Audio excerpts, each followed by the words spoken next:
Ինչ վերաբերում Ադրբեջանին, ես կարծում եմ իրանք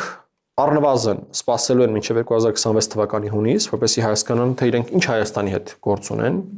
եւ բոլոր պրոյեկտները, բոլոր նախագծերը, բոլոր ուրեմն զարգացումները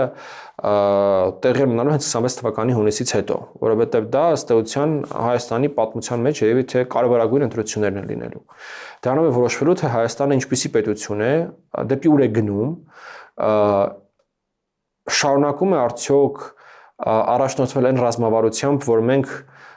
պետք է լինենք Ռուսաստանի ֆորպոստը հարավային Կովկասում,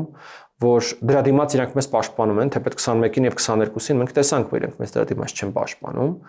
եւ մի շարք այլ կարևորագույն հարցեր ընտրում ենք մենք արդյոք ժողովրդավարական զարգացման ուղին եւ այլն եւ այլն։ Այսինքն սրանք Հայաստանի պատմության մեջ կարևորագույն ընտրություններն են եւ մեր բոլոր հարևանները եւ ոչ միայն հարևանները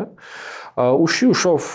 հետևելու են այս ընտրություններին, որոշ պետություններ, ինչպիսիք են օրինակ Ռուսաստանը, փորձելու է ակտիվորեն ներգրավել այդ ընտրությունների մեջ։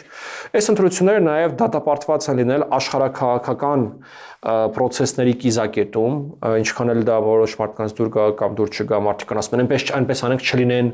աշխարհաքաղաքական գործընթացների կիզակետում, դրանք այլևս հայտնվել են աշխարհաքաղաքական գործընթացների կիզակետում եւ լինելու են այդտեղ։